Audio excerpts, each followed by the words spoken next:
Cinesmack contains spoilers of the spoiling type. If you don't want your spoilers spoiled, please turn back now. Otherwise, enjoy the show! Gentlemen, let's broaden our minds. Lawrence?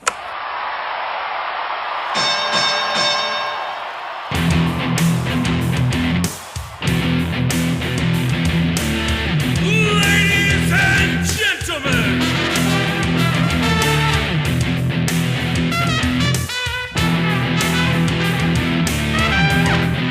Welcome to the main event! This is Cinesmack!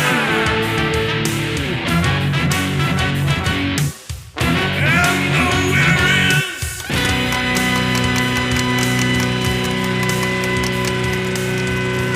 Hello, Cinesmacketeers, and welcome about number 183 of Cinesmack, the podcast about films by filmmakers. I am your host, Mike Keeler. Joining me tonight is our panel of award-winning judges. First, filmmaker and owner of One Genome Short Productions, Gabriel. Within 2 hours, the population of this neighborhood will increase by 10 Zando Zans. Rowald. Science. Second, filmmaker and owner of Cheshire Moon Films, Tom. I do not leak. You leak. Haggis. Hey, everybody, I don't have a funny quote. I'm unprepared for that. I'm looking. Welcome. Hang on. You've got a good thing going here. Keep smiling and don't blow it. Lesson number 3, always trust Centauri. Ooh, I just pulled that out of my ass. Very good.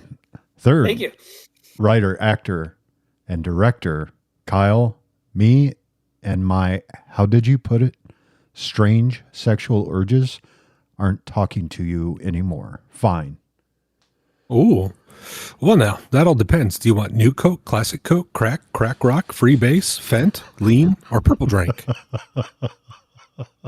Fourth, filmmaker and owner of Arizona Ink Studios, Andrew. By now, they're so hungry they could eat a zigzag Zumwalt. And that must be Big Al. Hey, too many Twinkies. All right, let's poke the monkey and find out what we're talking about this month. Ladies and gentlemen, accidental adolescent astronauts and high score heroes, welcome to the main event. Tonight, two 1980s spacefaring sci-fi stories take us on a trip across time and space. Will Flight of the Navigator return in time for triumph?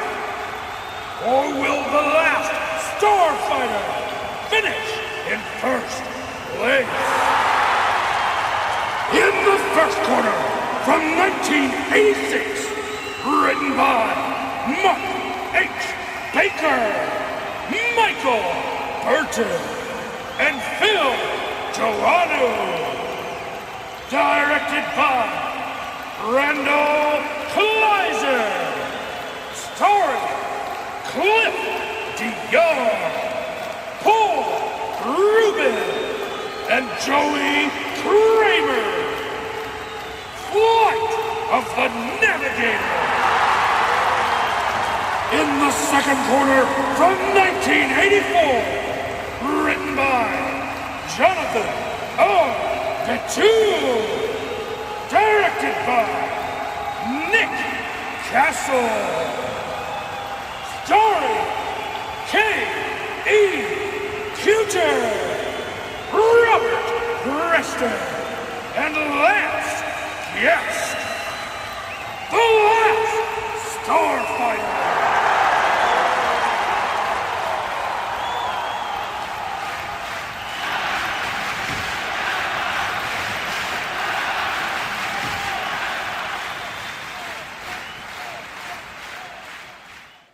All right. Well, this brought back a lot of nostalgia.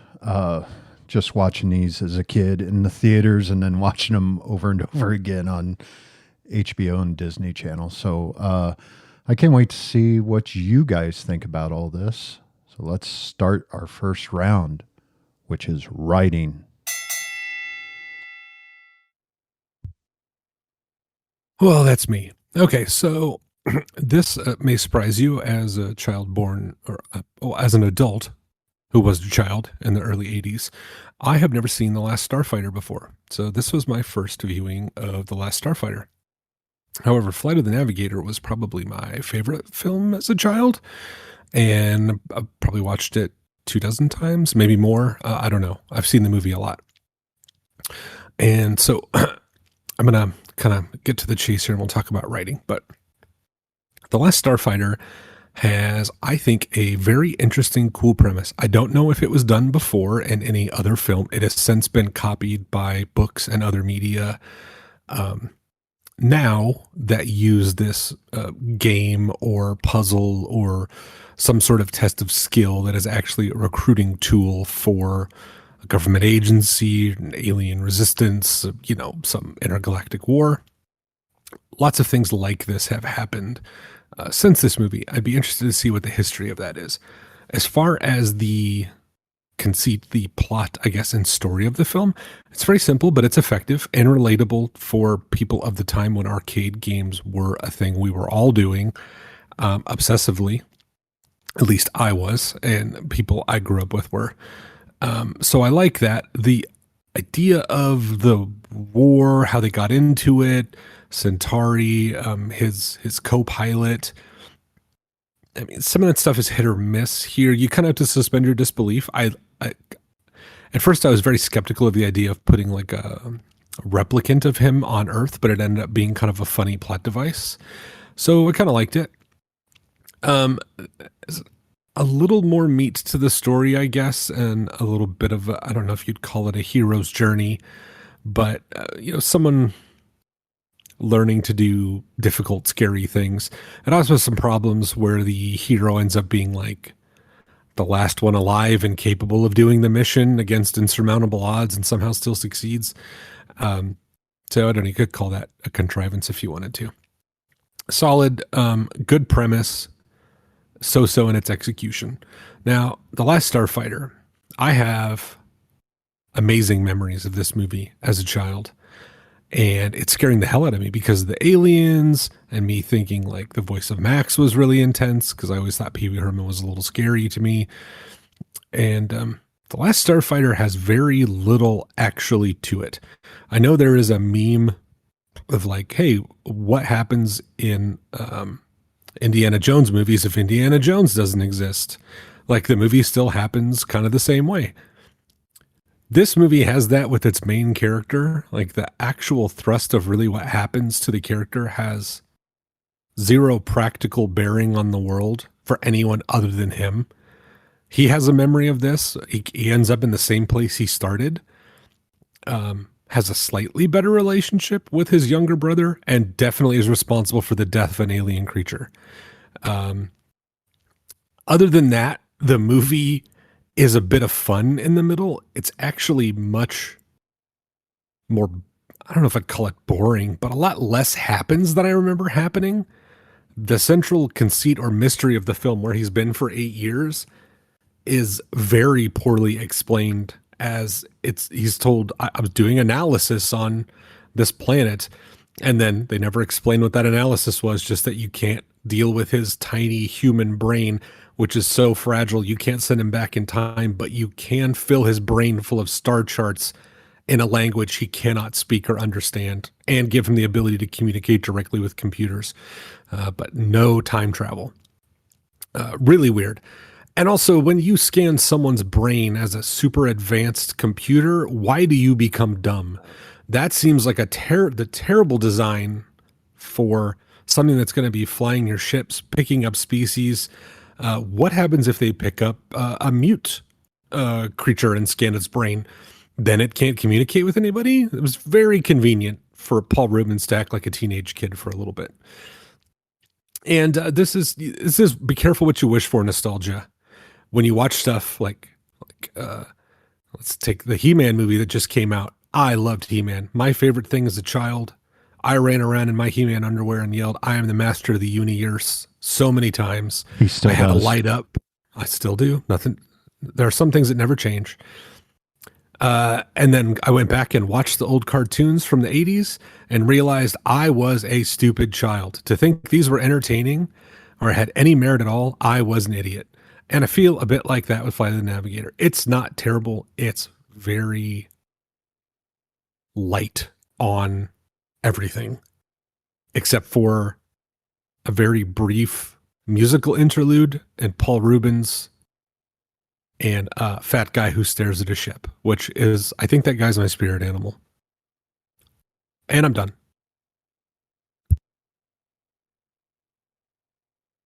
I think I agree with you. I mean, I think Flight of the Navigator, I was the same way. I'd Flight of the Navigator I'd seen probably 24 times growing up, and Last Starfighter probably about the same. I knew all of that. I knew all the lines. Even I haven't seen either of these in about 10 years, and I still knew all the lines and all the beats. And I was surprised at I really loved Flight of the Navigator as a kid, but now I went back and watched it. I'm just like, they're just like you said, Kyle. There's just nothing here. Nothing happens in this story. There's some stuff that aged real badly. At one point, his brother calls him the R word, and I was like, oh, okay. The parents let their kid walk a half mile through a forest when he's 8. Like, you definitely would get arrested as a parent for that now. It was more.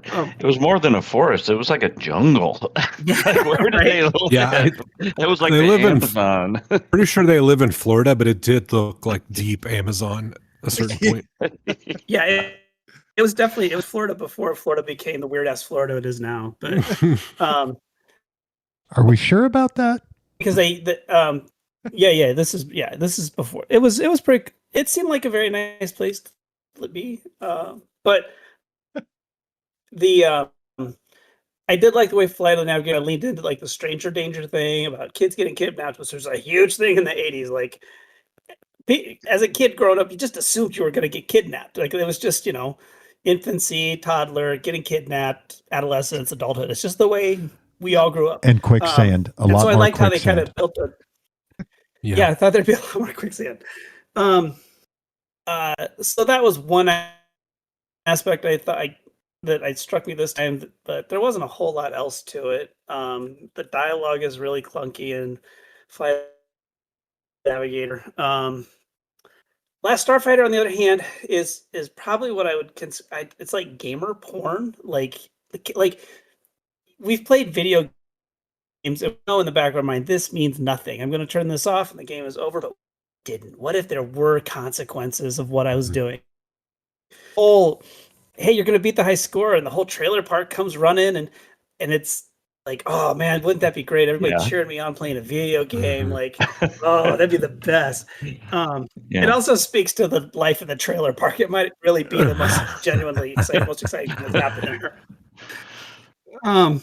But I think I don't know. I thought Last Starfighter was just a much more superior script. I imagine Mike probably has some trivia on the scenes with the beta that they added. Do you have anything? Okay, you do not. Great. So obviously I think it worked out to a really good balance, but I loved Last Starfighter this last time around. And a lot of that comes up in the later categories. But Flight Navigator, man, like, is a movie about nothing. Yeah, I was gonna say off to what Kyle had pointed out of, he ends up being the last hope, the only one, and that's very video game like, right? Like, you play the video game, you are the main character of the video game, and above all odds, you have to run in and save everybody from the aliens and stuff, and you have the special magic potion or button or whatever the case may be to do that. So even when they transition from the video game to the real life video game per se, he becomes the video game hero. And I mean, I think they transitioned that parallel really well in that writing. I mean, it really felt like it was a weird Flight of the Navigator feels like a really long, weird version of Pee-wee's Playhouse on Saturday morning. Like it's Pee-wee's Playhouse. He's got, all the fun things that happen. He's got weird, kooky friends that show up. We got some Beach Boys to satisfy. It's very Disney-esque, family friendly, over the top, like kid type things that are happening. And like you said, not really much, but goofy dialogue, some scenes in the middle, and a point A to point B. Yeah, it's kind of weird. I will It's kind say of point A to point A. Yeah, I mean, it Like- almost is. Yeah, because he goes back. That's true. But he did explain that, that he takes him through time, and that he can't. They were afraid to take the human body back Mhm. into time. But it is. They were trying to do like the theory of relativity, which I did appreciate a little bit. That's where they kind of, because I always, like, growing up, you always had this thought of like, what would happen if you woke up one morning, it was 10 years later, but you hadn't aged because of this movie. Like, that was like a thing. Like, it was you were like, oh, that'd be weird or whatever. But yeah, I mean, they had to have paid the Beach Boys a ton of money. And between that and the visual effects, that was pretty much where they got. Because there's some really neat, we'll talk about it later, but some really neat puppetry. There's some really neat visual effects that were done. Yeah, the rest of it just kind of was like, it was cute. It was like a Pee-wee's Playhouse long episode made for TV. I don't know. There's something that didn't feel right this time. Yeah, I feel like I've probably seen both of these before, but I don't recall them. I think we mentioned the word nostalgia a few times already, and I think we have to be careful when it comes to nostalgia, because I think sometimes it clouds our perception of these things. This is something that I loved as a kid. This is something that I enjoyed when I was younger. But now, upon rewatching it, maybe it's not quite what I remember it being. It doesn't really hit the same as it used to. And I think we have to be careful with these, both of these, because I think both of these probably carry that kind of nostalgia for many of us. But yeah, I'm not sure that the writing. I didn't feel like the writing was particularly strong for either of these, especially when it kind of came to dialogue. I kind of enjoyed the concept of the Last Navigator, or jeez, I'm combining Flight of the them. Navigator. The Last Navigator. The Last Navigator. That's what we need to do. This is an idea. Yes, a Let's mashup. take this. Yes, the Flight of the Navigator. I liked the concept of it a little bit better, and I felt like it was presented in such a way that it was a little bit more interesting. It's like, what's happening here? What's going on? And I felt like the Last Starfighter was maybe a little bit more straightforward. I didn't really like the dialogue in the Last Starfighter that much. I just didn't really. It didn't really. It just seemed too basic to me. But I feel like these movies were inspired by other movies from the decade or slightly previous. There's obvious references to Star Wars, to E.T., those kinds of things. And but I think that these movies may have also inspired other things, like The Last Starfighter. I think you could say maybe in a way inspired Ready Player One. Is there? Are there any references to The Last Starfighter in Well, he Ready he Player made One? another book Yeah, he wrote a book that's called essentially Armada. Yep, that's essentially Last Starfighter. Oh, Oh my Same goodness. So- author. Yeah. yeah. So I feel like it has inspired that idea, and I think that idea, the concept, has spread beyond that, especially in today's world. And I think you guys kind of mentioned it before. I think they're literally using. They're looking for people with video game skills to fly drones. in Yeah. war, and those kinds of things. So in a way, that concept is becoming very real world to us, and so I think for me, both of these, the concepts are interesting and very solid, but the execution maybe leaves a little bit to be desired. All right. I was also thinking of Ender's Game. Yeah. Yeah, I don't know absolutely. which That's one a good one came too. first, but Yeah. I'll look it up when you guys are talking about acting, because I remember reading Ender's Game in high school and loving it. All right, Kyle, I'm sorry that I cut you off about Armada. But I don't want to get out of bed because I'm all naked. Oh, good. Thank you, Kyle. But you can go ahead and vote. I don't know who that was, but anyways, yeah, writing. Okay, so just because there was some writing in it, I'm gonna go ahead and go with The Last Starfighter. All right, Tom.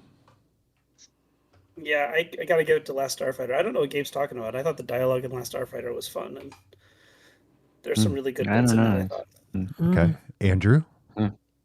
I'm also going to go for The Last Starfighter because I don't know what Gabe was talking about either. Okay, and Gabe. Oh, well, I know what I'm talking about, so I'm going to go with Flight of the Navigator on this one. Oh my god, Well put, sir. Danny, you're off the hook. Oh, I thanks, Gov. I was worried about this one. To be honest with you. In the original script, Flight of the Navigator, David was to return to 1978 and there meet and befriend a much younger Carolyn McAdams. Actress Carrie Rogers, who played Jennifer Bradley, said she had originally been cast as the 12-year-old version of Carolyn and wasn't notified until after arriving on set that the part had been written out. The character of Jennifer Bradley, whom Rogers would eventually play, was apparently hastily conceived by the producers at the last minute to accommodate her. Rogers also added that the auditions for her part were held at a McDonald's restaurant. That's not creepy at all. But that's where we all thought it was going. So it's weird that they changed that, by the way. Yes. In the ball pit. Is that it's, I think that's where they had ball pits, Gabe. yeah. At McDonald's, yeah. Yeah. I think so. Or on the weird hamburglar little seats that you sat backwards on. Jonathan R. Batul, I just butchered his last name, was Easy for working you to say. was working as a cab driver when he wrote the first draft of the Last Starfighter script.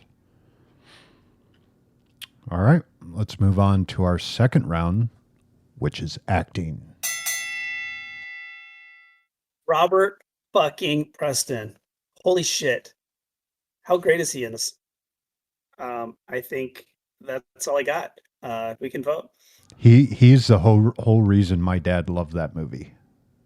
He is, and look, he's great, and he's great in lots of things. But the fact that this is his last movie, and he fucking gave it his all. He dialed in and just absolutely had an absolute blast in this weird ass 1984 sci-fi movie that didn't make any sense when we're shooting it, I bet. But he just fucking leaned into Centauri. I think he does a better job in this than he did in Music Man. Sue me. I don't give a shit. Wow. He is so fucking good in this movie. And yeah, it sucks when he dies, but then they bring him back. And so I don't know. I'd love to see a Last Starfighter too, but without Robert Preston, why would you do it? You know? The other thing I thought Lance Guest, he did a pretty good job at, wow, my brain just went dead. What's his name? Alex. He did a good job. But he really shined as Beta. I thought that alter ego clone of himself it was really funny.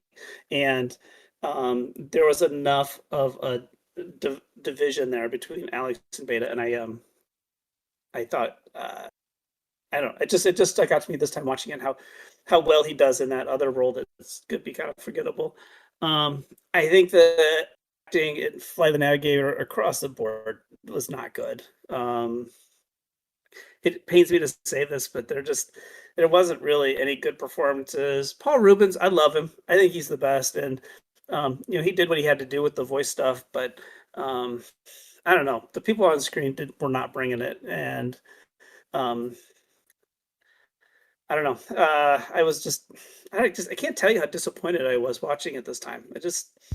It didn't, like, I don't know. You kind of look back in your childhood and you're like, wow, I kind of wasted some days watching this movie over and over again. I don't know what I saw in it. But yeah, I thought, no, I can't think of a single performance in Last Starfighter that I thought was good. Howard Hessman's great, but not in this. That's all I got.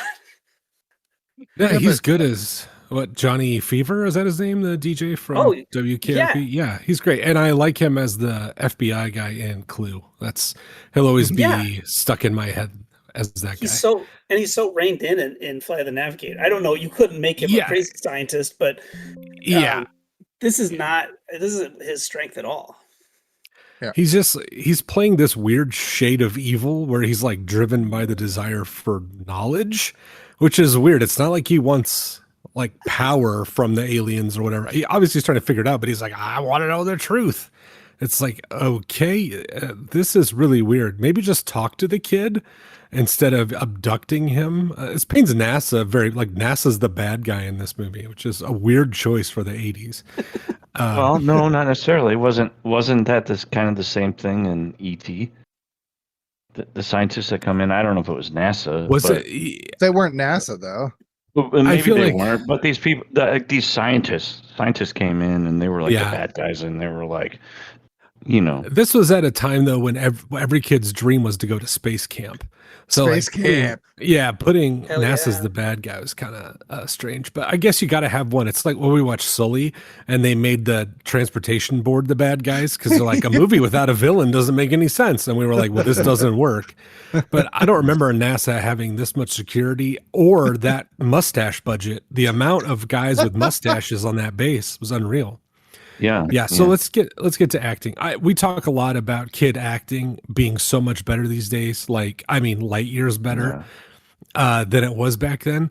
But to be honest, the lead character, whose name I cannot remember now, he's got Joey Kramer. Joey Kramer. Yeah, there you go. Thank you. He's the guy from Aerosmith. Great. I had to look that up.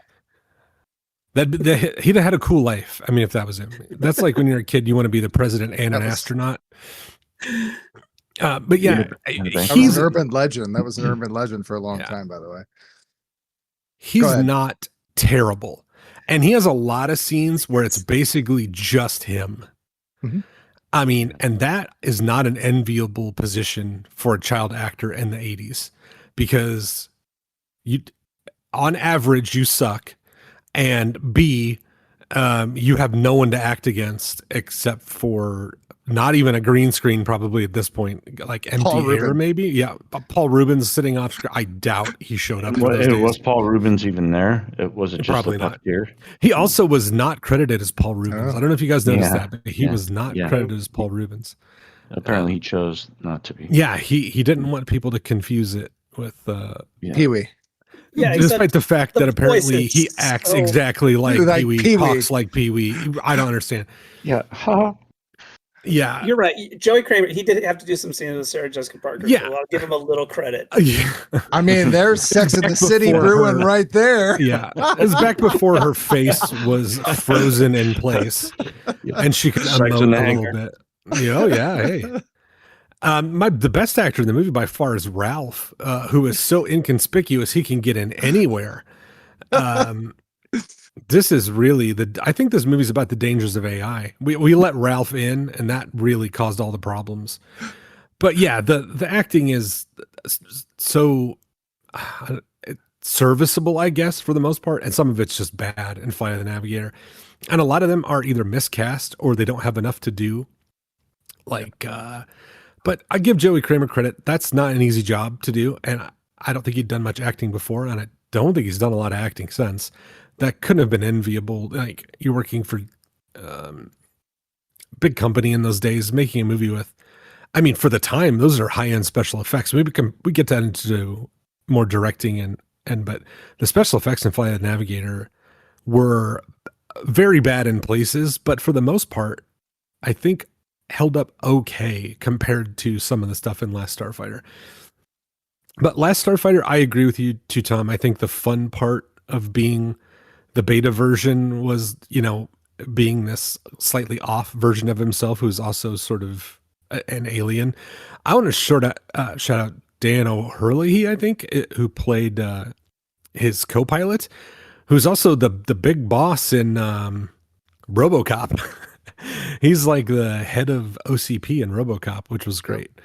I feel like he and Robert Preston got the assignment and like, hey, this is fucking goofy. It's okay to be goofy. You can be weird. You're an alien.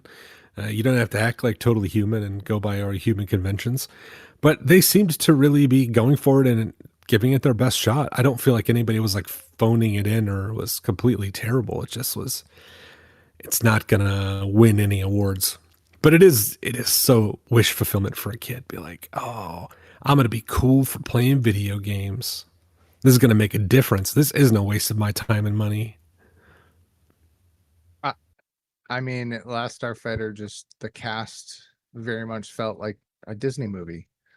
Like a lot of it felt like it was on stage, a little overacted, goofy around to make it as family friendly as possible. That over the top family friendliness that you said Last Starfighter. Flight of the Navigator, sorry. But it just has that goofy, like, for example, the one scene that really stuck out to me was when they're falling after he went 20 miles up in the air and they're falling and he's reaching around slapping things on the seat. And there's obviously the giant button that's right in front of him that he misses like 7 times. And it's weird, but that very much is Disney-like. It's very much kid-like. It's very that goofiness. We've got some Beach Boys. We got just Pee Wee Herman fun in the sun. We have some cool little fun aliens that he steals and takes home with him. That is, cute. And all that I can see in my head is Disney going merchandising, putting that thing on a window. As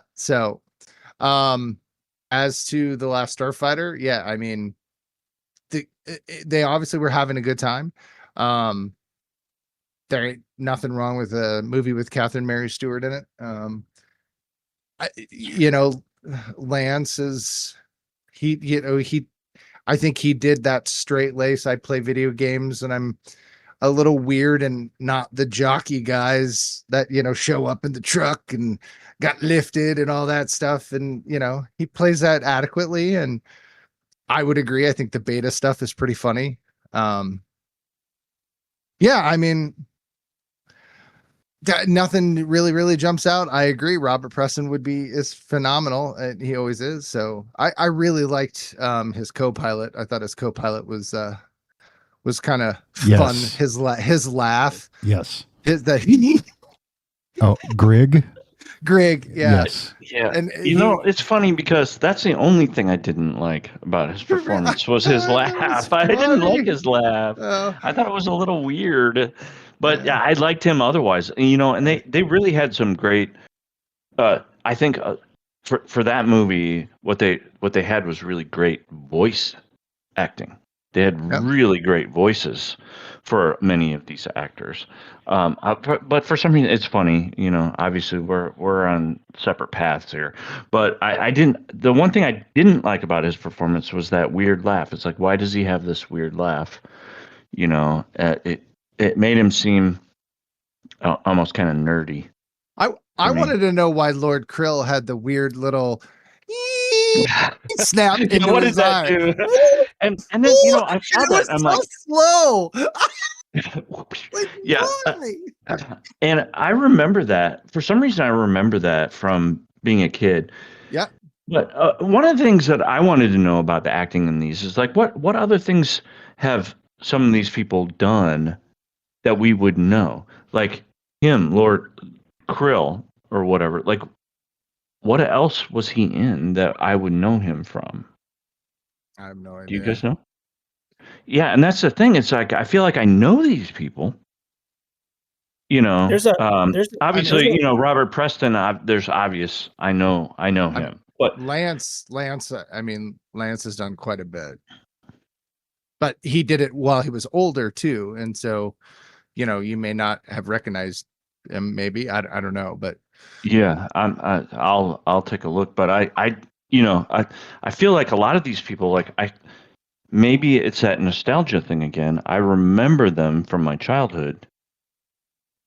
would you But recognize him as an older person? Yeah, would I recognize them in other roles? Would I recognize them in other contexts? Mhm. And I'm not sure. I do, because you know, I'm like, obviously I don't know.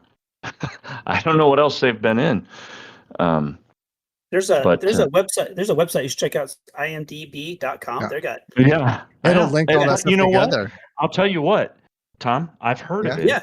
I've been Yeah. there before. And guess Oh, yeah. what? I was browsing it while watching the movie, looking Yeah. up these people, and I still didn't know anything that they had been in. I'm like, I don't know. Gabe, What else have these Gabe, people been in? Gabe, IMDb stands for Internet Movie Database, just so you Yep. know. Yes. Okay. Yeah. Yeah. I th- Yeah. Hold on, I thought think So a database. I was I'm telling you, I discovered it while I was watching these movies. I had never heard of it before. Did you? I was browsing it. I was like, oh my Gabe. God, this is an amazing internet movie database. yeah, That it's I like a never whole heard of before. database. And I was looking at it while I was trying to watch these movies, trying to Did go, where have I heard of these people before? Did you And catch the it still cameo? didn't Then? help. It's like, it was terrible. Did you catch the I cameo got- and Fly to that the movie- Navigator? You know what? That's one of the things about acting I wanted to talk about too, is that Paul Rubens kind of took me out of it a little bit. Pee Wee Herman, doing Pee Wee Herman yeah. as that robot kind of took me out of it. At first, when he first came on, I was like, that voice sounds familiar. And then he went, and I'm like, okay, that's It was he only knows one popular way at to the laugh. that's Pee Wee. time, That's though. Pee Wee, and it kind of took me out of it. But But you know, but- maybe at the time it wouldn't have, but now But like, watching it at the now, it time- did. It Right. did at the time too. I remember seeing it in the theater, and it took me out of it. And I was like, I Oh, don't understand really? why Yeah. how do you not put your name on it, but then put Yeah. like You- trademark you're- laugh in it? right, Yeah. you are Pee Wee Herman when you're doing that voice and everything, and we all knew it then as Pee Wee Herman. And yeah, The that 86 was one Was of the he already biggest Pee Wee stars. Herman at the time? Yeah, Yeah, he it did is it Was starting. he? like- Okay. Yeah. And- I years. didn't know the timeline on that. But well, yeah. and the thing is even that, I mean, even when you hear it, or as a kid, if you had watched any Pee Wee Herman, you guys were talking about, he scans it and it makes him dumb. But I mean, if that's the crap that it picked up out of his mind, that probably was in his head, was Pee Wee Herman. Yeah, could be. Oh But- shit, that's a So good that theory. explains why he went from some like smart computer to Because he But he read was his Pee Wee entire Herman mind. before. But he wasn't crazy over the Pee Wee Herman. Yeah. He was normal, right. straight lace. Oh no, no, but then- David was from the 70s. He didn't know who Pee Wee Herman was. Yeah, he's didn't from know who Twisted Sister was. 1978. Shit, I like Why- that theory. I like that theory that not falling damn. apart. This is true. Also, wouldn't Yeah. he have gone like, "Hey, you sound like Pee Wee Herman, my favorite daytime, True. my favorite morning actor." He wouldn't have Also, known. I think we Right, we you're skipped right. past something that's really important. Gabe, do you not know how to read? What are you saying? Oh, You boy. said trying to that say? you looked at IMDb trying to find out where these guys were from and couldn't figure it out. And the only reason I can think that is because maybe you're just staring at all these shapes that we didn't call know any of letters, these- and you I can't didn't put know them any together. of these movies that these people were in. You know, Oh, aside from the okay, top okay. people like Okay. Pee Wee Herman. Okay, yeah, Yeah. Paul Rubens, or Robert Preston, of course. You know, Yeah, I knew okay. them, but a lot of these other people, I'm like, why do I know these people? Yeah, Is it only from these movies, these two movies that we watched? yeah. Because I don't know any of these other movies. I Okay. don't Well, I remember just- seeing them in any of these yeah. other movies. Have you I I just figured want out to say, the like, there's no cameo? shame in Basic adult reading illiteracy. skills. There's no shame in I- adult illiteracy. If you need help, you can ask. We're your friends. Yeah, no, I can read. I've read your posts on Facebook, and you know, I've been That doesn't And doesn't MySpace. count. yeah, That doesn't yes, count. yes. Yeah, that's actually 2 strikes against you. All right. Yeah, that's Speaking of reading, Ender's Game was published in 1985. To answer your A question, year after A year after. Last Starfighter.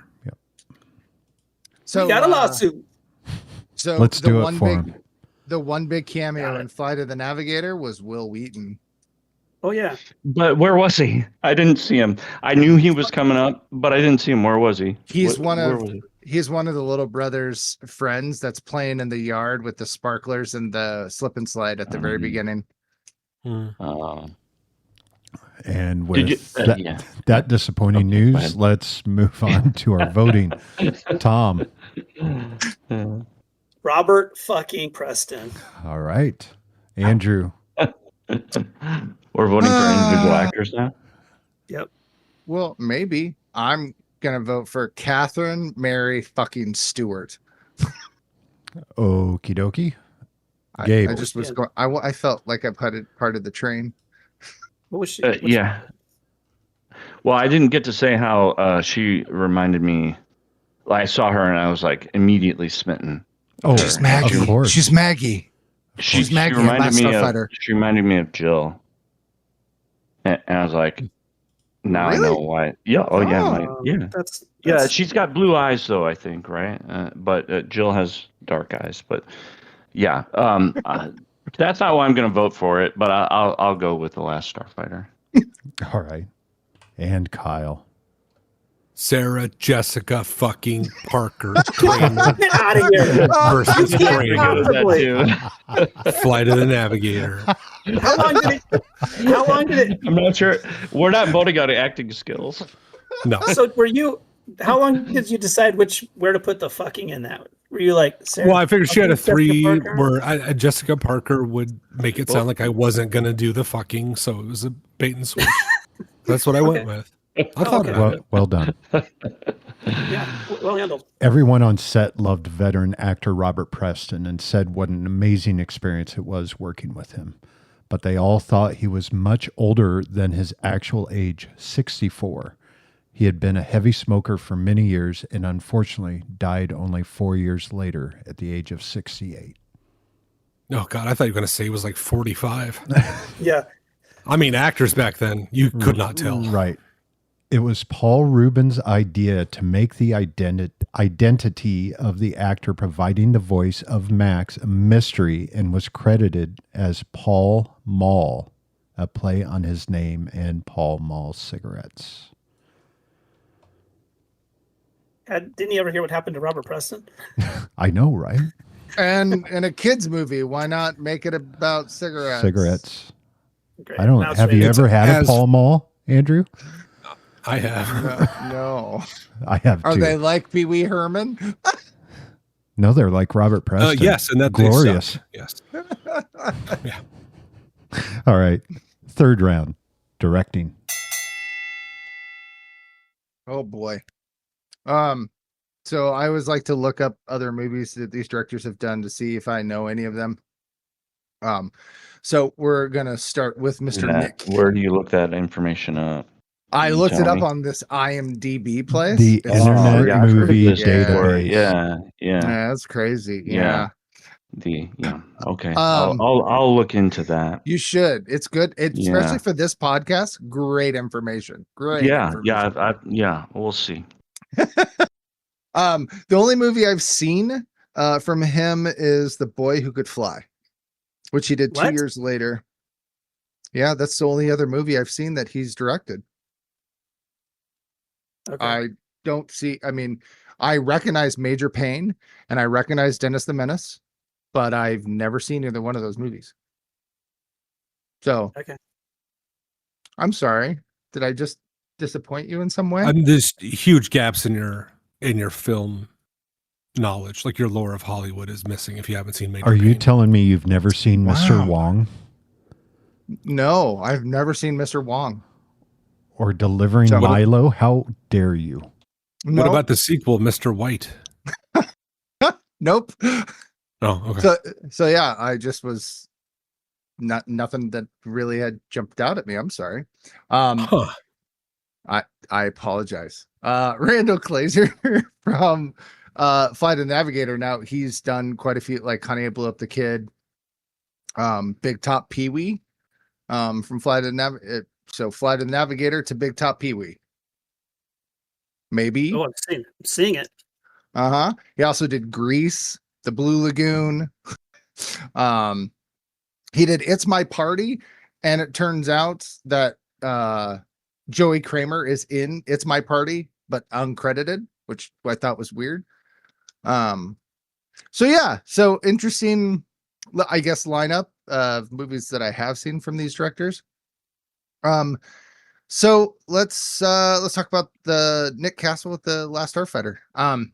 There's some really interesting establishing shots. He got to be able to play with some really cool stuff, and I think we'll probably talk more about it in overall, but he got to kind of do some of the very first, all computer animated shots and have these great previs that, he had to come up with and have these moments that he was able to do with a computer. And so, as that stuff was being basically invented at the time, I think as a director, that would be exciting and overwhelming and a little scary because you're not sure what you're going to get. Because, back then it would be days before you would be able to see anything. But I really, that's pretty awesome that they took that leap and they took the chances that they did, because it turned out really cool. And there's some really, really neat, obviously it's dated because it looks like it's from the 80s, but a really, really neat moments where you have all these pure CG shots that no one had ever seen before. There's, I guess, nothing super exciting about The Last Starfighter when it comes to shots. Maybe somebody can school me, but it's adequately shot. He does, never breaks the 180. He's get over the shoulder. There's some cute moments with Lewis in the bunk beds peeking around and stuff while he's got his head off and sitting on the desk. That whole scene was really cute and well shot. But nothing I would say that was like, oh yeah, that was perfect. Very 80s opening too. Credits over the music and all, like the dog and the people getting ready for their day and stuff. So I thought that part of it was very nostalgic. Flight of the Navigator. Again, very nostalgic 80s opening credits with music and things happening in the background. He ended up doing a lot, and I don't know if this was intended, but a lot of like fake outs in at least the opening and multiple different places where he shows the silver frisbee, because everyone had, a silver taped frisbee flying, and you thought it was, the flying saucer, and then it turns out it's just a frisbee, because you knew you were going into a sci-fi movie. And then he did it with the blimp and everybody looking up, and he kind of did quite a few of these little fake outs at the beginning, and then they just kind of stopped. So probably a lot of it was shot inside of a set. So he probably had some interesting challenges in a small room and like a ship kind of cockpit to make it look good and all that stuff. So, kudos. Yeah, we can hit some visual effects stuff later, and some puppeteering, because that would be difficult, I think, to direct all that. Again, I don't know if Paul Rubin was on set. That would totally help, like if there was actually dialogue, going. But so yeah. Yeah, I don't know. I maybe Mike can give that a quick Google, find out if he was on set. I feel like Flight of the Navigator. Yeah, I remembered the opening this time. I haven't seen this movie in a very long time, but I watched it a lot as a kid. And I knew as soon as I saw that silver frisbee in the air, I was like, oh God, that's right. This starts at like a dog frisbee exhibition. And it's literally a competition. Not a very good one either. No, there's a lot of misses, which I'm like, why did you film the misses?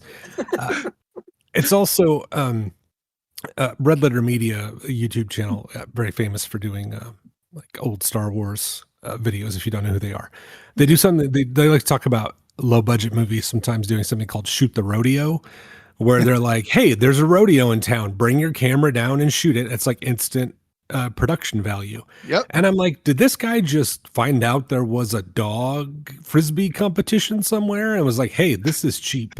Let's go down there. We'll put up a sign. We'll have our actor off to the side. He doesn't interact with anybody." It's like, it's so weird. I get the idea of like showing shiny silver things going through the air, but it lasts way too long. It also cuts to shots of dogs running at the camera that have no relationship with frisbees, which is just like, you just needed 2 extra minutes there. Like, I don't understand.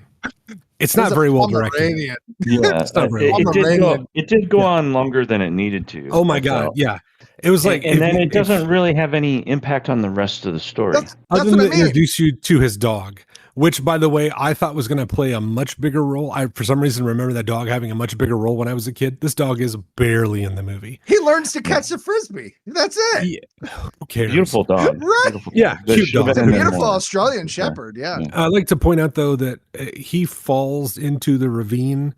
And the dog abandons him. And yeah, well, yeah. I'm out. But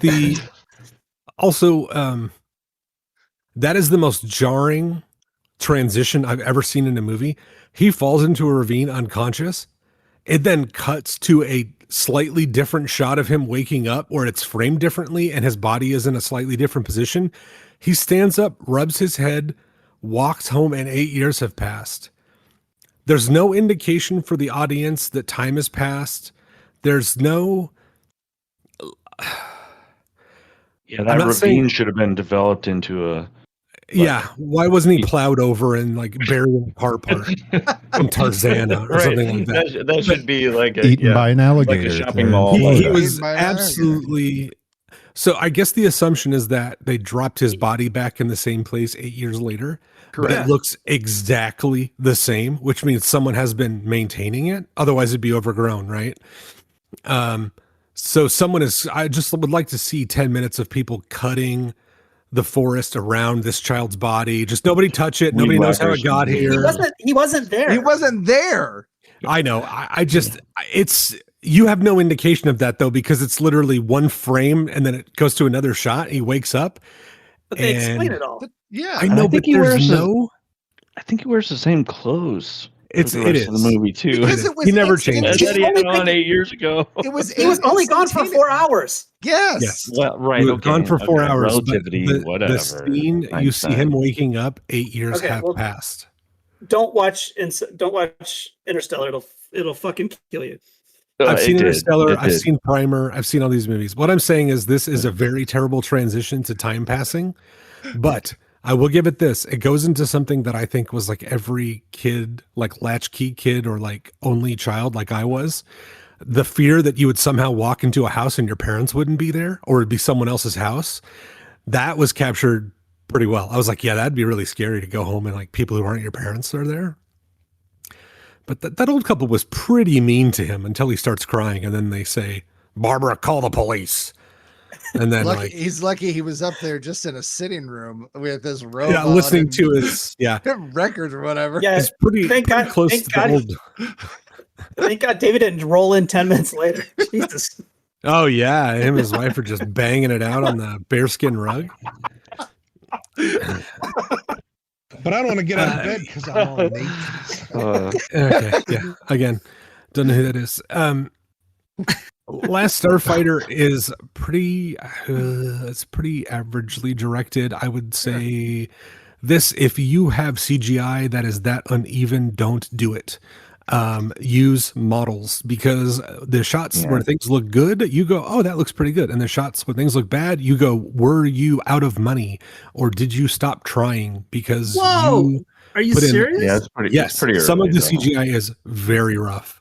No, Oh my they God, just, you guys they- know. this was cutting edge in 1984. They used Cray computers. I mean, this no was, one could giant- do this. Water no one, cooled. No one could Yeah. do this. Sorry, They I'm- never no, invented this. Sure, that's fine. It looks terrible. No. By Oh, today's yeah. standards, yes, it does. Oh yeah, by today's standards, it looks terrible. It's It- like it- literally like you know, playing you could games on argue- an Apple IIe. You looks could like- argue that it looked like a video game. Yes. To me, a lot of but times it's it not looked like a video game, and you could supposed argue to. that was the intention. I don't think that was the intention. The I rest think of that's their the world best they doesn't could look do. like a video game now. Oh my There's a God, leap don't in watch logic there that we're. It's the Don't 80s. watch Tron. It'll. Don't watch Oh, Tron. Oh either. Jesus! All of these things that I apparently cannot watch, they'll melt my brain. Oh, I'm Yeah. sorry I don't like your movie. I'm too dumb for XYZ movie because I don't like your movie. Don't watch Schindler's List if you don't like black and white movies. You'll never get it.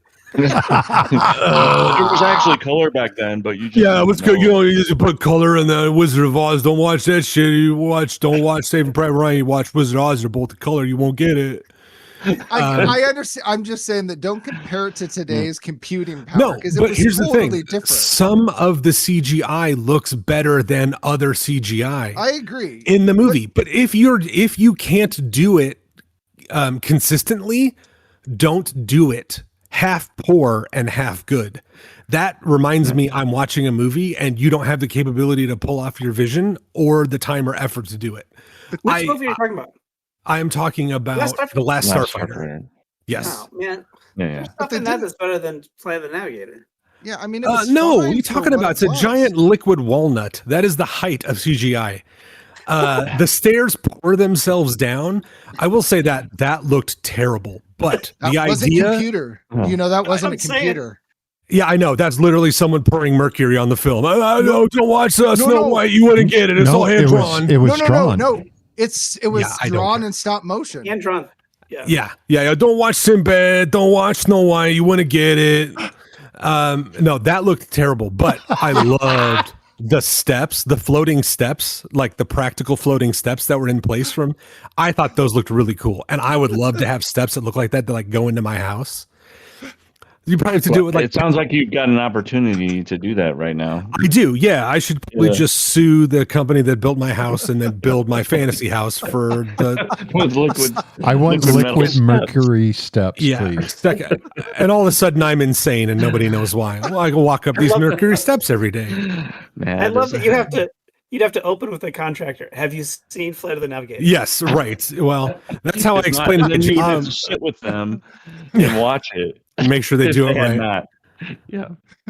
That's basically how I explain my job to people. I start by saying, "Have you seen the movie The Big Short?" And if they go, "Yeah," I go, "Okay, I can explain what I do for a living." And if they go, "No," I go, "You wouldn't get it." Wait, you told me it was like The Accountant. No, I told you that I received an autism diagnosis. There's a difference.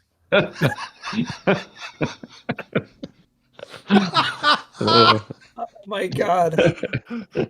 All right. I got just two things real quick before we run out of time. I thought, first of all, the production design on Flight of the Navigator the ship is kind of impressive because it doesn't really look like on the inside. It doesn't really look like, I mean, it kind of was its own style. They didn't copy a lot of other sci-fi stuff.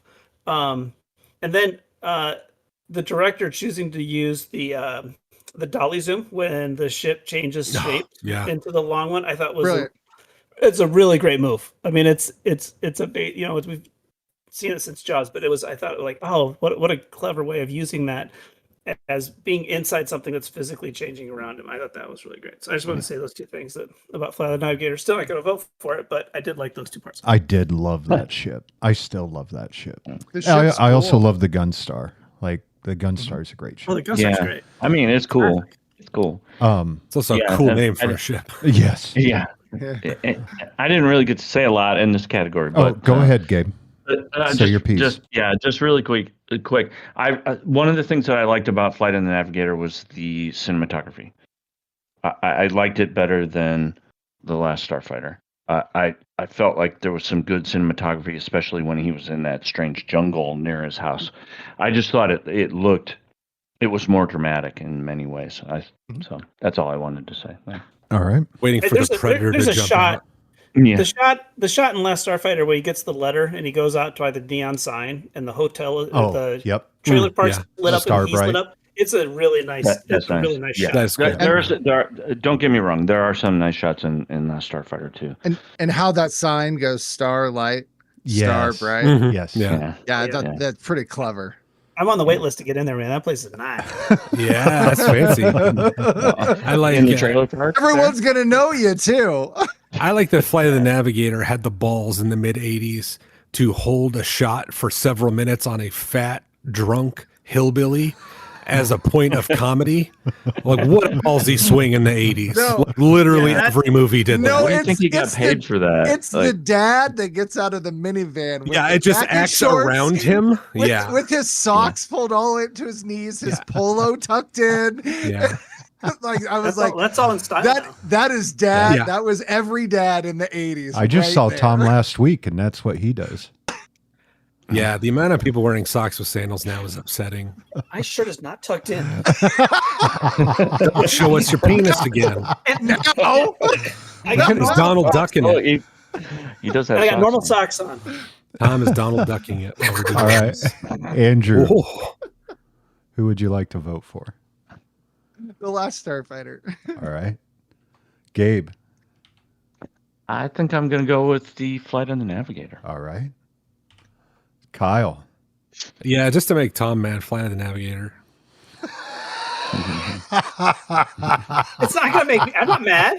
I'm not mad. This show is over. Count the votes, man. It's over. Last Starfighter. Okay. I love the spite vote. That's my favorite. Director Randall Kleiser brought in his brother Jeff as the visual effects supervisor who oversaw the use of reflection mapping software to create the ship's chrome-like appearance in Flight of the Navigator.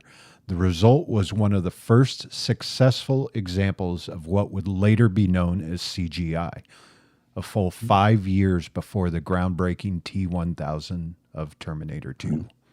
And that the visual effects in Terminator 2 really they still hold up. hold Yeah. up today. Most of them. Overall, yeah, Most of not everything, Yeah. but it's still fantastic. I mean, there's some weird Point shots. of order though. Terminator 2. The best shot in the movie is the helicopter under the bridge. Yeah, that's Yes. fucking nuts. And that it's That real. is And it's bananas. real. 100% Yeah. real. That's Yep. Well, that's and still- that's where I think they still could have. skills. I think both of these movies could have like benefited from doing more of these things in a practical sense, and then only using CG where they had to. The Flight You know, of the I mean- Navigator is pretty much all. Can we talk about this in overall so Yeah, Mike can get yeah, his trivia Yeah, we out? can. Yeah. Sorry, Well, my bad. A great I'll number shut up. of the scenes with the beta unit were shot after main filming was complete because the test audience liked the comic relief of the beta unit scenes. And director Nick Castle decided they added more originality to the, quote, boy gets to go to outer space, end quote, story. This is why in many of the beta unit scenes, Lance Guest is wearing a wig. He had cut his hair by the time those new scenes were shot. Interesting. And I thought, after reading that, I'm like, That- well, yeah, but I figured that was just costuming saying, hey, he's a decoy, right? Yeah, His he's hair's not gonna quite be weird. right. So it kind of worked in their favor. Yeah, it's not quite right. Right. He didn't they get it. got- They definitely had this discussion in production. Yeah. Yep. By the way, Corridor Crew does a great episode on Flight of the Navigator specifically and on the effects on how they did everything. And it's quite incredible. So highly recommend. Not What's that we Corridor should. Crew? Corridor Plug it. Crew is a group of visual effects guys, and it's on YouTube. They do some really great breakdowns of shots. But people should definitely do our show first, then theirs. Correct. Yeah, You should so finish this one will be listening to linked- Cinesmack. Right. they And paying then, us? and then a Yes. link to Corridor Crew from Yes. here. Yep. Yep. Very If we're gonna sneaky how start- very sneaky how you suggested a non-movie in the non-recommendation part of the show. I would get raked. I would get raked for doing for shit like that. Ni hao, asshats. All right, that's turn for our fourth round overall. Oh my god! End it now. I'm okay. Well- If you want to take a vote, we can just end it now. That's fine.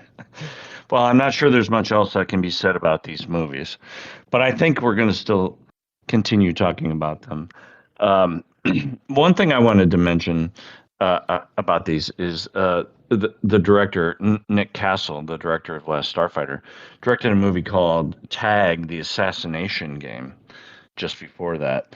And that movie had an impact on me as a youth as well, because we actually kind of played that game in a way in school. And the weird thing is now I don't think you could get away with it anymore. It would be frightening. But basically the idea was that you would get a person's name, and then you would have to go find them, and you would. I don't know what they used in the movie. I don't remember. But we used like these disc guns. They would shoot these little plastic discs, and you'd have to go. You would figure out who this person is and where they are, follow them, that kind of thing, and then you would take them out, and you would have like a kind of a scoreboard. We didn't have, at the time, we didn't have any way to do it electronically. We had some sort of like scoreboard. I don't remember how we did it, but I do remember that. You went to high school in the early '60s in Dallas, right, Gabe? Yeah. Yep. Okay. Yep. Yeah. I was just gonna think that like the Yeah. schools like around here, even like the high schoolers for seniors, they do this. Oh, They assign all Do the they? senior and then they Yeah. chase them around with water guns. Yeah, they still do it. Yeah. Yeah. Mm-hmm. were you? Yeah. Were you? I feel like Gabe, were you good at it? no. I probably So you weren't ever good enough to like, I don't know, like blow I did someone's not head be- off or something like that. no. Oh, okay. No, okay. Oh, okay. I don't know. I probably got assassinated more than I Like outside some sort of school book depository. Yeah. Okay. No, I was All not. right. I'm sorry. I'm just checking no, where I you was were. not that good. I was not that good. But I do remember that movie had an impact on us because we started playing that game. So, and like I said, it probably would not go over well these days, but it sounds like kids still do it. Mhm. And no, I did not assassinate Kennedy. Notice how you didn't say which one. Okay, fair enough. Well, not yet. Were you the? Oh yeah, that's one thing Oh, about the geez, cut Kennedys. that You're out, never Mike. going to You run gotta out of cut that out. chances. You gotta Yeah. cut that out. He almost Mike, if you got don't cut that Teddy. out, they're going to make him do push-ups in his jeans. You got to cut that out, I'm gonna Mike. go to El Salvador for sure. He's going to have to get in an ice bath with. You fucking listen Kid here, Rock if you don't Gabe. cut that out. I'm coming after you.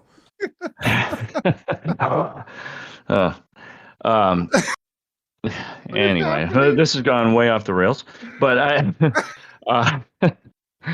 yeah, I don't know. A lot of times I think we talk about music in these categories. Did you guys feel like there was any good music in these movies? Did the I music feel like stand Flight of out? the Navigator must have spent a lot of their budget on needle drops because True. they had and they quite a probably bit of Disney licensed probably music still in it. does.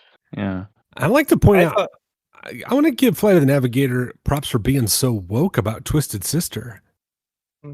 Never heard of her. That's a him. Actually, it's a them. Like I like that. Like I like the representation. I have a story for you, if you guys don't mind.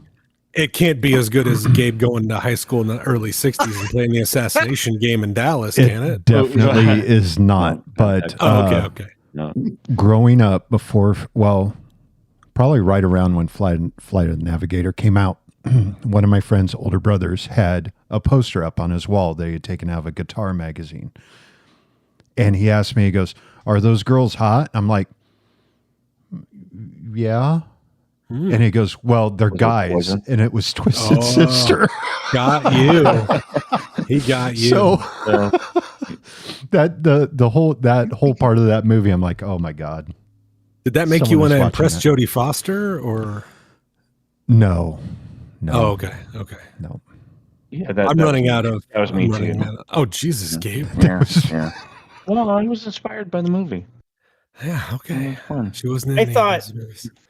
I thought the score for Last Starfighter was really good. I think I don't know if it's not like on an iconic level, but I definitely know what it is when I hear it. And, it's definitely one of the most identifiable, I think, 80s like sci-fi scores out there. Yeah, it was Craig Safin, right? Or Yeah, and he Safran? didn't do a whole lot else than this. I mean, he did some other, like, he did TV shows and stuff like that, but you would think that he would, maybe he hated it. Maybe he hated the whole process and didn't see himself as like a John Williams type. But I mean, And I would Alan say I Sil- love the I love the score for The Last Starfighter. Alan Silvestri did Alan Flight of Silvestri the did. Navigator. Yeah. And I would say both of these movies, when I watch them again, the first notes in Flight of the Navigator, the high pitched twang, and then the dun dun dun dun, like immediately brought me back. Immediately. Yeah. It's very nostalgic. And I'm sorry, I threw you guys off with story. Go on. I know you guys want to talk about visual effects. Well, You that threw- and, you and threw us maybe off, not me. makeup. Okay, cool. I wouldn't mind talking about like makeup effects and that kind of thing, because in some instances they were really good. I was just pointing out that the lead model designer and visual effects, actually special effects guy for Star Wars, helped with Last Starfighter and chose to do stuff in CG only because it was groundbreaking. They had never done it before. This was the first movie that has ever had this much on screen that was full CG. They did like 27 minutes, and that had never been done before. And yeah, it wasn't a perfected process, but I mean, I guess I look at it as, even today, look at some of the companies that are leading the charge for a lot of visual effects that sometimes they hit and sometimes they miss. You know, you've got ILM, which is now Disney, obviously, but you know, ILMs, your DreamWorks, your Weta FXs, they're pushing the limit. The de-aging, Disney took a really, really long time to get there. There are movies that I'm like, oh God, stop doing this. And then there are other movies I'm like, wow, you nailed it. And so I've always seen The Last Starfighter as they are pushing, you know, they're trying something out. They were pushing the limits at the time. And for what it was at the time, that was pretty miraculous. Like, I get that it's a technical innovation, it's cutting edge, and they're taking a big swing. And yes, they absolutely deserve kudos for that. But I think when your finished product looks so uneven, maybe you need to reconsider whether you should have done that, because it becomes distracting. But at what point are you able to, especially at that time, you know, once they've rendered the 3-minute sequence, no one wants to be like, you know what, we could just go back and do this in models and shoot this again because it'd be better looking, because they're going to be like, yeah, we don't have the time or money. we're done. Yeah. I mean, but you can see the scenes that are really good, like the gun stars. Yeah. The when he does the I can't think of the weapon. Death Blossom. Death Blossom. That entire sequence is beautiful. Oh, God. But the scene where they show the base and all the little bombs are flying in and the explosions on it, I was like, what happened? Yeah. Well, and sometimes when he would blow up like one of the you know, enemy ships, like it didn't look very convincing. Like the debris would kind of fly around in a weird manner, and that because kind of there was no physics. It was just purely polygons. They were just breaking the polygon up and splurring it out into space. Like the comparison to me is not what do we have, but what did they start? What did they actually, I mean, they basically built the foundation for the cool shit that we can see now, because no one believed you could do it. Yeah, I'm sure a lot of VFX artists that are our age, or maybe, you know, would have been really inspired by watching this movie and going like, I never thought you could make space look like this, or just create something that is not there at all, you know? I want to get, speaking of makeup and visual effects and stuff, I liked the Dan O'Hurley. He's, I can't remember what his name was. You said it earlier, but Greg. Okay. I liked his makeup. It's not, you know, it reminded me of a kind of makeup you'd see in like a 50s or 60s serial. You know, it wasn't overly serious. But I will say, I think it's weird to choose that an entire race of aliens should have male pattern baldness. Like even the women, like that's, you have limitless like choices or something. You have limitless choices. And some of like the evil aliens, they looked very cool and menacing. To make the good aliens all look like, They reminded me of Kurtwood Smith from that 70s Even the show. women. Oh, Yeah. I was thinking of the little like scientist husband and wife team from the Never Ending Story, the little miniature ones Oh, that had God. just the tufts of hair, and he's like, yeah, Yeah, it's I a can weird think of- choice. It is. Yeah, yes, I agree with that. Yeah. I love Centauri, by the way, being able to take his face off though, and you just saw like the marbles of his eyes sitting in his Oh, hand, yeah. and then he would just Oh, press my it against God. it, and then It's he would horrifying. wipe his face and pull his hood off, and it's like, what? It was Oh like my a shampoo God. commercial. It was a little weird when he was resurrected and then he took like a handkerchief basically and wiped his face and all of a Wiped his sudden he face? was like Robert Yeah. Preston again. Yeah. That was a little weird, but That's some crazy technology. Mike, I don't want to ruin your trivia, but Robert Preston can actually do that. Holy That shit. doesn't damn surprise it. me. Oh. It doesn't. That's Yeah. one reason. That's one reason he got the role is that he could do that. Dude, And that's right. That's why I voted I'm- for him. What about I'm the puppetry? So the aliens in Flight of Navigator. Flight of the Navigator, I remember being fucking terrified of as a child. And it has to completely be because of the thing that eats its hat. And then the Oh, yeah. giant eyeball that comes out of nowhere, that Yeah. terrified me. Yeah. And all the eyeball can say is I didn't notice that when I was a kid, but it made me laugh. I was like, are they trying to get Charo a job? Like, I don't understand that. Now, see, that's a reference you don't get unless you're 43 or older. And I mean, that's actually I probably got pretty that young. immediately. You probably got to be in your 50s to get that. But I remember that scaring the shit out of me as a kid. And the slime snake thing He's is got a cold. still gross. Telling me he has a cold makes it worse. I don't remember that, but then I was like, oh, he's just all mucus. Like that was gross. But okay, I found a plot hole. You have to forgive me. If this ship can travel through time, can it go back to drop off that little cute alien before his planet was destroyed? It could, but then would it get destroyed after? But could he go back far enough in time and tell that little creature, hey, this is how you prevent your what? Or were they Does he not have a allowed- prime directive? Yeah, were they not allowed to mess with it because that would screw up time? Well, he let the kid take him off the ship, so not that much.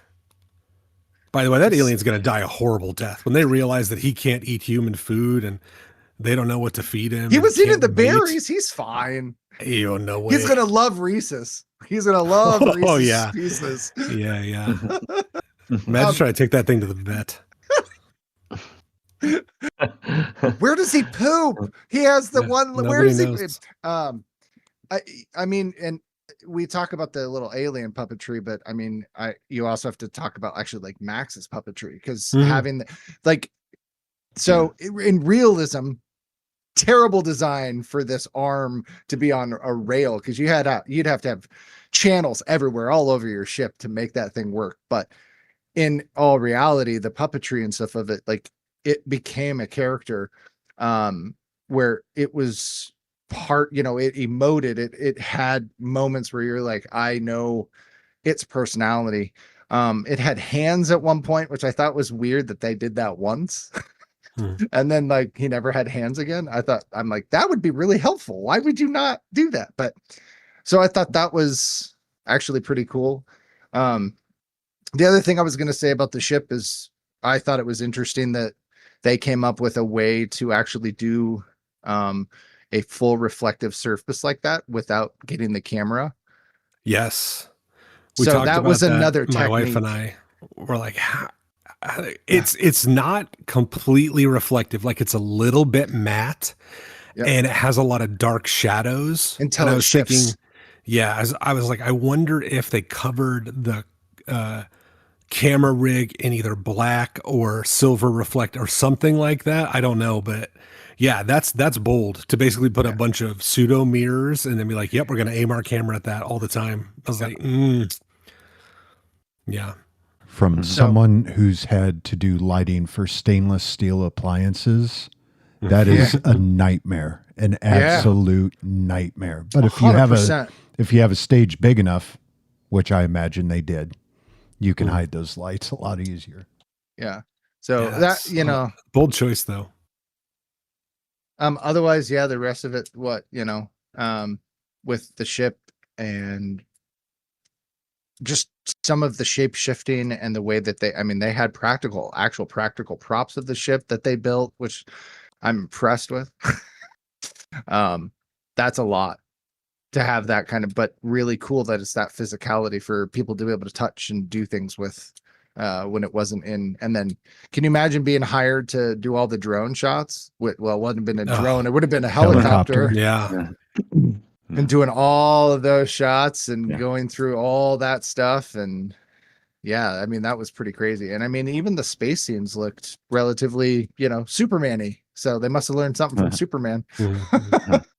The big glow of Earth was there. That's right. And I feel like, Flight of the Navigator really kind of rode the line between doing the CG stuff and doing practical stuff better than Last Starfighter. I realized that Last Starfighter was trying to push, the boundaries and do more of it in the computer, but I felt like Flight of the Navigator had the right balance between practical effects and visual effects. And I think a lot of them. That's why. Or maybe they couldn't, but still, I feel like that was a better result than what we see now in The Last Starfighter. And I think a lot of modern movies are learning to ride that line as well. Do as much as you can in a practical sense. Build your models, have real sets, do all these things, and then enhance them when it's not practical or safe to do them that way. And then enhance this stuff with CG type stuff. What's cool is like Centauri's, speaking to that, Centauri's car, like it was very obvious that thing was on tires. Exactly. It was but real. They did a great job of actually modeling it in the computer for all of the space scenes. Right, where it's flying through space, because that was CG and not actually the car, but they modeled this that's really impressive.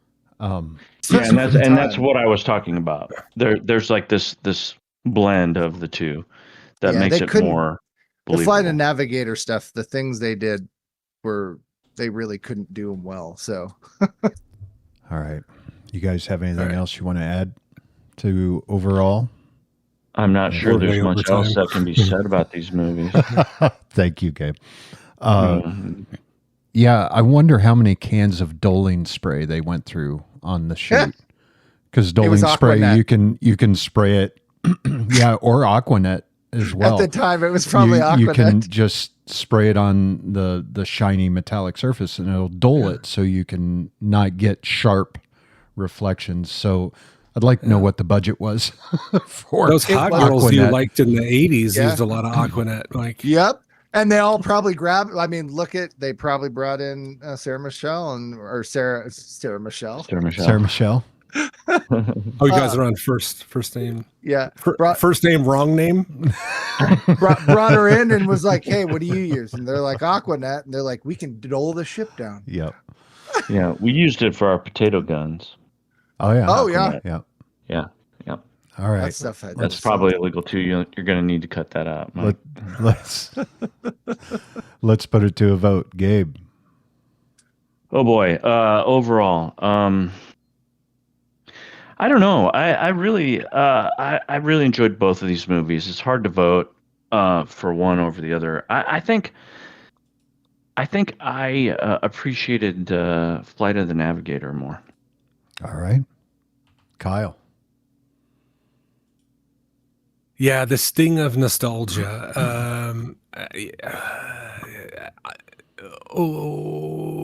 Flight of the Navigator. All right, Tom. I'm gonna go with Last Starfighter because Flight of the Navigator loses points for the robotic waiter, giving him a name that's synonymous with vomit. That wasn't mentioned. And I don't know. I don't want the guy bringing my meal to be named Ralph. And this will be your waiter bot, up Chuck. Any What's up, Chuck? any acronym they could have chosen, and they're like, let's do the one because we're delivering food, and when you throw up, that's kind of what you're doing. So let's name him Ralph. Yeah. So anyway, that's a long way to get there, but yeah, obviously Last Starfighter. I got to make an Amazon return real quick. Andrew. I'm gonna go with the Last Starfighter. All right. All visual effects, not practical effects like makeup and explosions, in The Last Starfighter were made on a Cray X-MP computer, which at the time cost $10 million to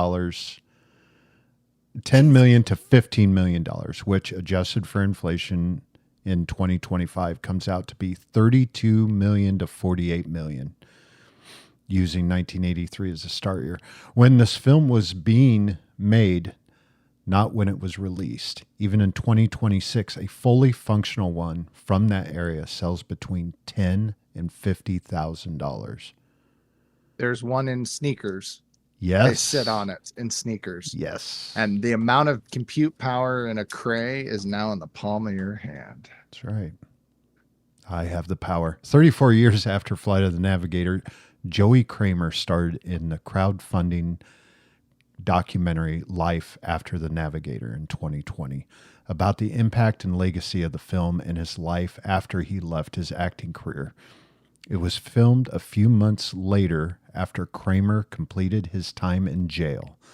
In 2016, he was found guilty for robbing a Scotia bank in British Columbia and sentenced to a custodial term of 2 years less a day, as well as 2 years of probation.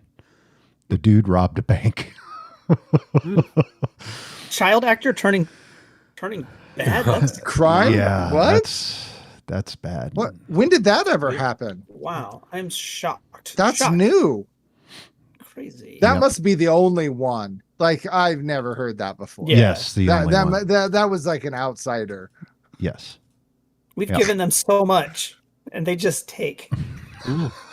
Yeah. All right, let's move on to our recommendations for this month. And Kyle, you start us off.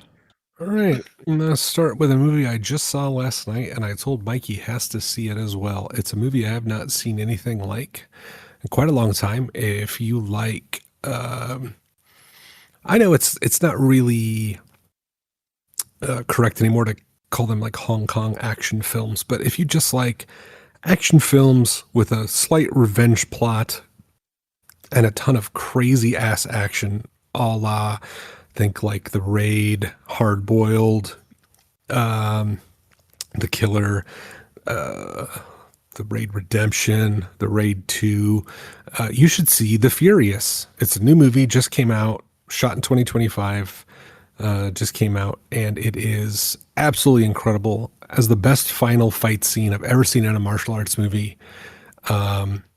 I mean, it's well worth your time to watch. If that sounds like fun to you, to just watch people do incredible practical fight choreography, you'll absolutely love it. I can't wait to see it. Oh my God, you will adore it. Tom. All right, so we got some nostalgia coming your way. So here's what you need to do. You need to hop on YouTube or whatever. You need to watch 2 episodes of Masters of the Universe, the old cartoon from 85, 86, right around the same time as these movies. And then go see the movie Masters of the Universe. I think one of the reasons it didn't do very well and it wasn't responded very well is people don't really remember how campy and corny and ridiculous the Masters of the Universe cartoon was. It was... And the new movie captures so much of that really, really well.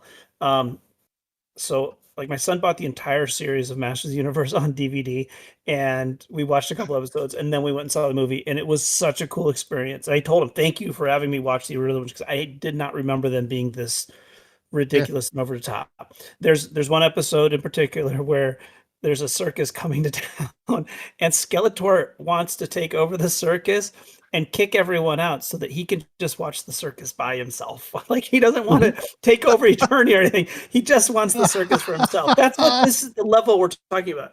And so you should, go find a couple episodes and then watch the new movie, because the new movie is really funny and it captures so much of that original show.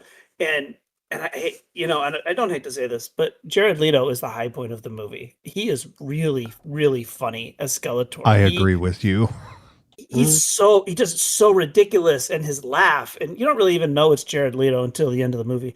But he just like chews scenery and makes stupid comments and is mean to his staff, just like Skeletor in the cartoon. As so anyway, Skeletor does.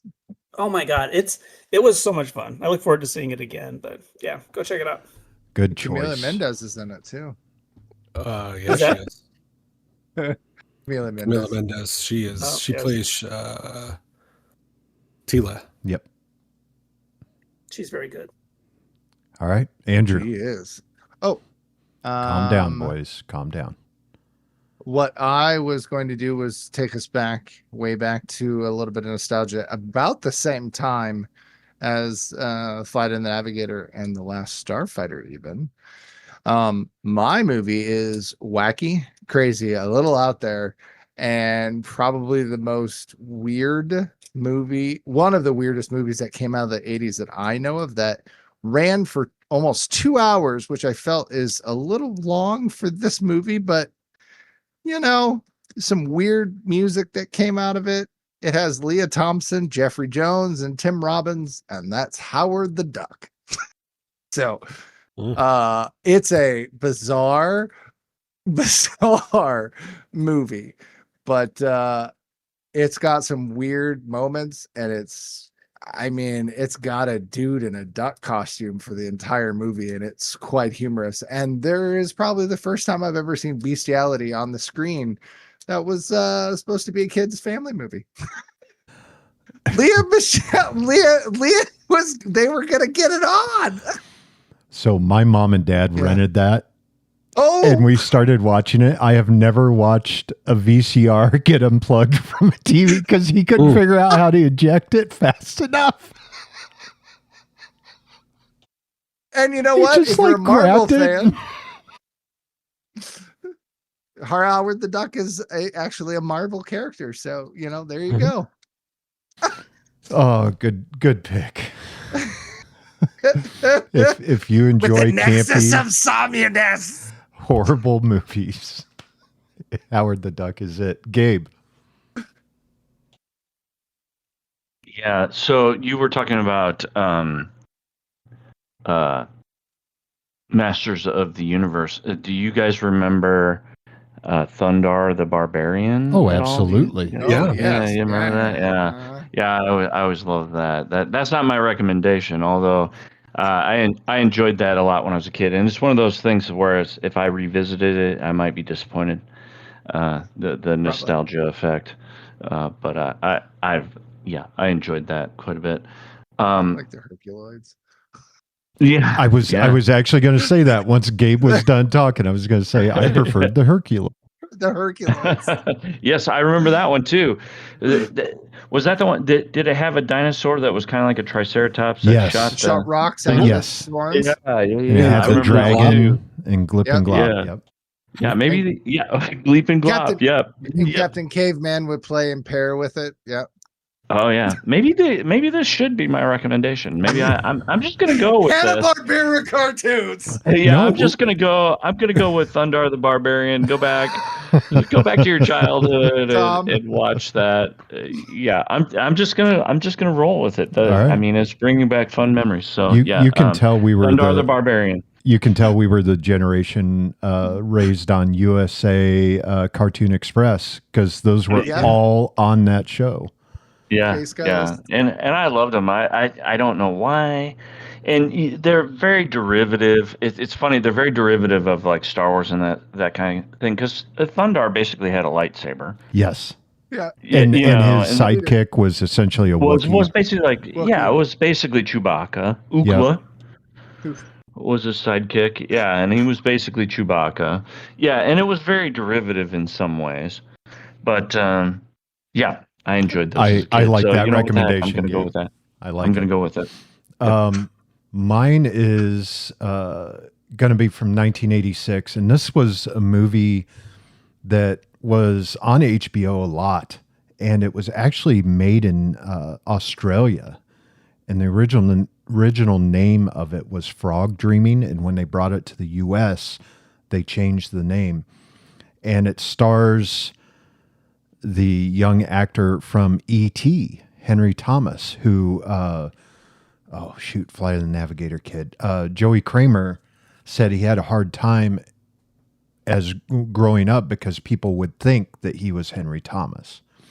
And, but it stars Henry Thomas, Tony Berry, and Rachel Friend. And it is kind of it's another wacky 80s film, and it's about this American orphan living in rural Australia, and he finds himself caught up in the magic of a local Aboriginal myth.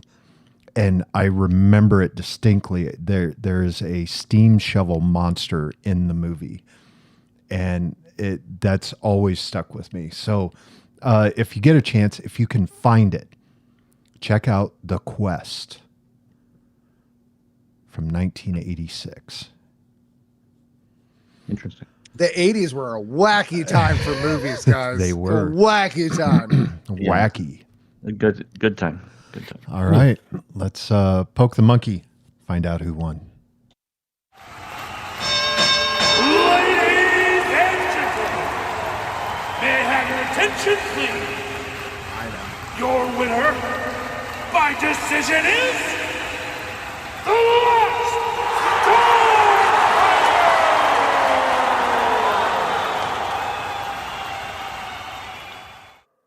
All right. It was where the hell did where did the scoreboard go? 10-6. 10-6. It wasn't a landslide, so No. I think that's all right. No. And I agreed with a lot of what you guys said. So What else is new? that's true. Senna agree. Please leave us I disagree with that. I disagree with that. You know what I don't disagree with. But I don't want to get out of bed because I'm all naked. Please leave us a review on whatever podcasting service you use. It helps us reach new listeners. If you like us, tell your friends. If you hate us, tell your enemies. You can contact us at cinesmack@gmail.com. Follow us on Twitter, Facebook, YouTube, and Twitch, where you can join the live recordings. Just search Cinesmack for all those.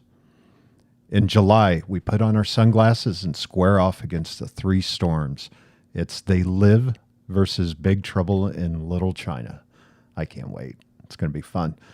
For Gabe, Tom, Kyle, Andrew, and myself, thanks for listening, and go catch a flick.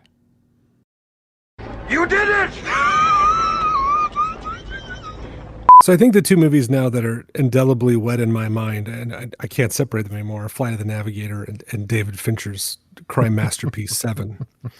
And here's the reason why. Because I think they represent the yin and yang, the North Pole, the South Pole, the extreme good and the extreme bad of hiding the identity of a character in your movie. So in Flight of the Navigator, Paul Rubens is the voice, but is not credited. He's credited as Paul Mall, even though he does the voice of Pee-wee through most of the movie. Mm-hmm. And it is the worst kept secret of who this guy is. Like, there's only one guy. And in Seven, Kevin Spacey's name is not in the opening credits. And Kevin Spacey fought to have that done because he was very hot at the time and knew, rightfully so, I believe, that if you put his name in the opening credits and you didn't see him for like the first hour, the only conclusion is that Kevin Spacey is going to show up and be the killer. All right. So at the end of the movie, the first credit on screen is Kevin Spacey as John Doe or whatever. But he fought not to have his name in the front because he did not want to give away that he was in the movie and was going to play the killer. So when he showed up, it was actually a surprise. And it was shocking and surprising because arguably at that time, he was probably the biggest movie star in that movie with Brad Pitt and Morgan Freeman. Like, Kevin Spacey was very popular then. And this bullshit with Paul Rubens pretending like, I don't even know it's me. Caught myself a cigarette. That is the opposite. Like, it is drawing attention to the fact that you have one character you can do and then pretending you don't want to be vain. It's crazy. So yes. Yeah. So 1A Yeah. would be, I think, on my top 10 movie list. Flight of the Navigator 7. And Forever Together in my head. It's an interesting association. This has been a test of the Southsider Studios podcast system. This was only a test. If this were a true lack of entertainment, your head would explode. Go to iTunes and subscribe to our feed. Just search Southsider Studios.